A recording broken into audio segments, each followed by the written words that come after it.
औरैया पहुंचे राज्य मंत्री प्रभारी मंत्री ने जी राम जी पर दिया बड़ा बयान।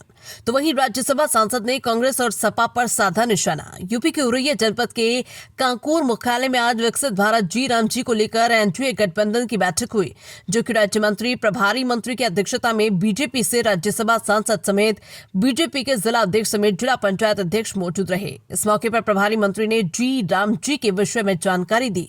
तो वहीं राज्यसभा सांसद गीता शाक्य ने जी राम जी को लेकर कांग्रेस पर और एसआईआर को लेकर समाजवादी पार्टी पर जमकर साधा निशाना। इसके बाद सांसद ने ममता बनर्जी और बांग्लादेश में हो रही हिंदुओं की हत्या पर दिया बयान। राज्यसभा सांसद गीता शाक्य जी ने जी राम जी को लेकर कांग्रेस पर जमकर साधा निशाना।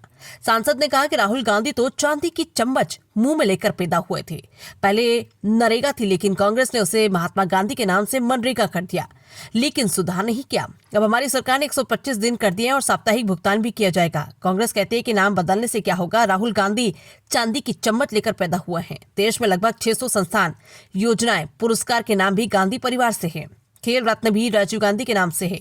राज्यसभा सांसद गीता शाक्य ने बांग्लादेश में हो रही हिंदुओं की हत्या के मामले की घोर निंदा करती हूं, एसआईआर पर बोली राज्यसभा सांसद गीता शाक्य। 1950 से लेकर कई बार एसआईआर का काम हुआ। ये चुनाव आयोग का काम है, चुनाव आयुक्त का काम है, बीजेपी सरकार का नहीं। अब की बार एसआईआर का काम पूर्णतः शुद्धिकरण के साथ हुआ है। इसके तहत जिस मतदाता के नाम 4 मतदाता लिस्ट में थे, उसे हटा दिया गया।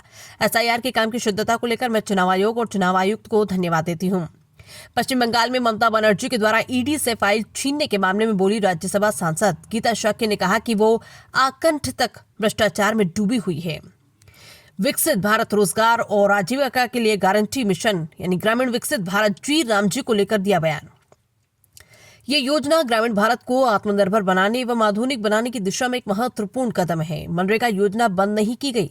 वीबीजी रामजी एक्ट लागू होने तक मनरेगा पूर्ण रूप से लागू रहेगी। वीबीजी रामजी अंतर्गत रोजगार गारंटी योजना को 100 दिन से बढ़ाकर 125 दिन किया जाएगा। निर्धारित समय के भीतर काम उपलब्ध न होने पर बेरोजगारी भत्ता का अनिवार्य भुगतान किया जाएगा। गांव के विकास की बेहतर प्लानिंग के लिए पीएम गति शक्ति एवं अन्य आईटी टूल्स जैसे जीआईएस का उपयोग किया जाएगा। विकास पैरामीटर के हिसाब से ग्राम पंचायतों का निर्धारण एबीसी कैटेगरी में किया जाएगा।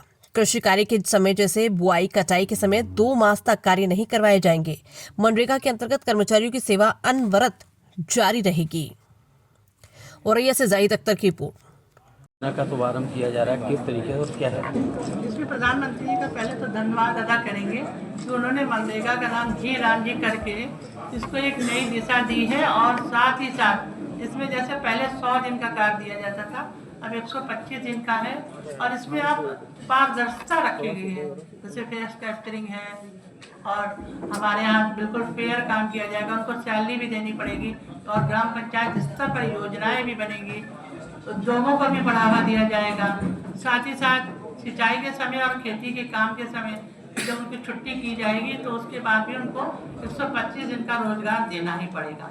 इसमें हम प्रधानमंत्री जी का धन्यवाद अदा करते हैं, जबकि कांग्रेस सरकार में ऐसा नहीं था। उन्होंने लगभग देश में लगभग 600 संस्थानों और योजनाओं में जो पुरस्कारों का नाम था वो महात्मा गांधी के नाम से रखे गए थे, राजीव गांधी अवार्ड के नाम से रखा गया था। लेकिन इसमें हमारे वर्तमान प्रधानमंत्री जी नरेंद्र मोदी जी ने इन सारे योजनाओं को, जो पुरस्कारों को प्रधानमंत्री के नाम से रखा गया। मतलब कोई भी प्रधानमंत्री होगा, पर्टिकुलर कोई नाम नहीं दिया गया है। तो इसमें हम ये कहेंगे कि सभी को सम्मान देने के लिए, सभी के काम को करने के लिए, सारे गाँव का विकास करने के लिए, विकसित भारत की दिशा में आगे कदम बढ़ाने के लिए प्रधानमंत्री जी ये कदम सराहनीय है। जी राम जी पारदर्शिता के साथ, गांव के विकास के साथ, उद्योगों के साथ और स्कूलों के विकास के लिए और भी जो गांव के विकास की आवश्यकता है, महती आवश्यकता की चीजें हैं, जी राम जी द्वारा पूरी की जाएंगी। कांग्रेस इस पर सवाल उठा रही नाम बदलने को लेकर। कांग्रेस इस पर सवाल उठा रही नाम बदलने को लेकर। नाम बदलने में कोई दिक्कत ही नहीं है। कांग्रेस तो अपने नाम से कर रही थी और वो महात्मा गांधी के नाम से कर रही थी, राजीव गांधी के नाम से कर रही थी। इन्होंने तो प्रधानमंत्री जी के नाम से सारी चीजें हैं। और जी राम जी तो भगवान जी जब साथ है तो फिर क्या बात।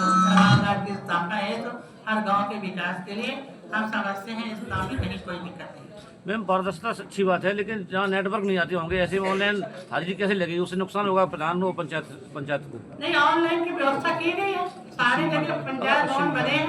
अगर नेटवर्क नहीं आते तो वैसे क्या होगा? अब नेटवर्क क्या ऐसा नहीं किया। प्रेस कॉन्फ्रेंस बुलाई है मुख्यालय में, किस तरीके से और क्या है? देखिए, माननीय हमारे मंत्री जी द्वारा अभी आप लोगों को बताया गया है कि जी राम जी का किस तरीके से पूर्व में केंद्र सरकार जब कांग्रेस की सरकार थी तो उन्होंने जब मनरेगा का किया था, पहले तो नरेगा था, फिर उन्होंने संशोधन करके मनरेगा किया, गांधी महात्मा जी जोड़ दिया गया, लेकिन उसमें कोई सुधार नहीं हुआ, भ्रष्टाचार पे चढ़ी हुई थी। इसलिए हमारे आदरणीय प्रधानमंत्री जी ने कहा कि देश में रहने वाले वो श्रमिक, वो किसान, किसी को दिक्कत ना हो, रोजगार देखिए उन्होंने बढ़ाया। पहले उन्होंने 100 दिन किया था, उन्होंने 125 दिन किया। उन्होंने एक सप्ताह के अंदर भुगतान के लिए कहा और हर तरीके से पारदर्शिता करने के लिए मैं ज़्यादा नहीं कहूँगी, माननीय मंत्री जी ने सारा कुछ डिटेल में बताया।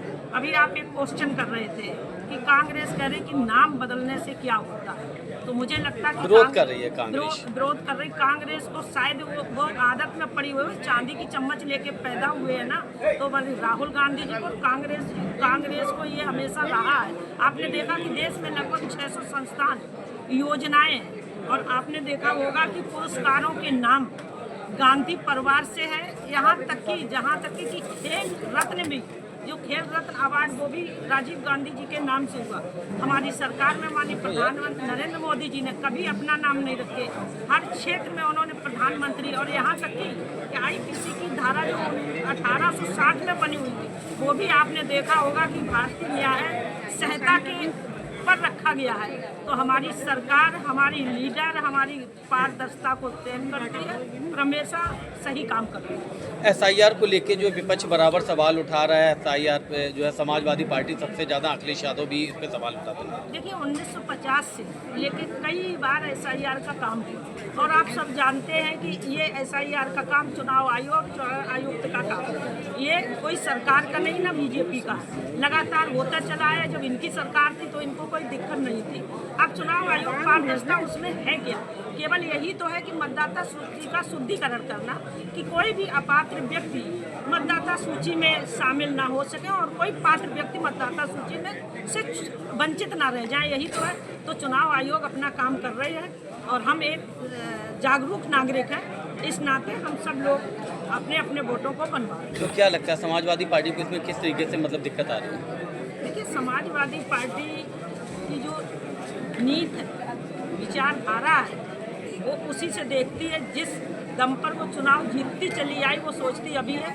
लेकिन मैं तो बधाई दूंगी देश के, चूँकि स्वतंत्र और संवैधानिक संस्था चुनाव आयोग है, ये कोई सरकार नहीं, ना किसी पार्टी का है। किस तरीके से लोग चुनाव पहले जीतते आए थे, आप कह रही हैं? ये अब आप देखिए ना, एक व्यक्ति का 4-4, 6-6 जगह वोट बने हुए हैं। अगर जो वो हट रहे हैं, भाई एक व्यक्ति को मौलिक अधिकार एक ही जगह तो है, एक जगह मतदान करें। अब वो कैसे जीतते चले आए तो वो जाने। लेकिन चुनाव आयोग को मैं बधाई देती हूँ कि उन्होंने जिस तरीके से देश में मतदाता सूची का शुद्धिकरण कर रहे हैं, तो वो बहुत ही सराहनीय काम है। अगर बात करें तो ममता बनर्जी पे एक आरोप लगा ईडी से कागजात छीनने का, किस तरीके से आप देखती हैं? पश्चिम बंगाल में एक बड़ी बात आ रही है। देखिए, आप ये हम नहीं, आप हम लोगों से ज़्यादा जानते हो कि किस तरीके से वहाँ भ्रष्टाचार खोल कर जो कंपनी की भ्रष्टाचार की ढेर चढ़ी हुई थी।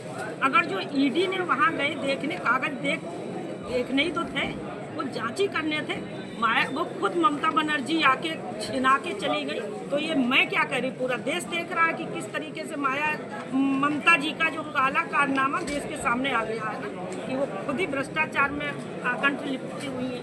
बांग्लादेश में हिंदुओं की हत्या को लेकर आप किस तरीके से देती हैं? उसके बाद देखिए, ये बहुत ही दुखद है और बहुत ही निंदनीय है। मैं इसकी जितनी भी घोर निंदा कर सकती हूँ, मैं निंदा करती हूँ। सरकार को किस तरीके से ये रणनीति अपनानी चाहिए जो हिंदुओं की हत्या हो रही है? देखिए, हमारी सरकार, वो बांग्लादेश की बात है, फिर भी हमारी सरकार हमेशा अपने देशवासियों के लिए, हिंदुओं के लिए, सनातन के लिए हमेशा काम करती चली आई और हमारी सरकार संवेदनशील है।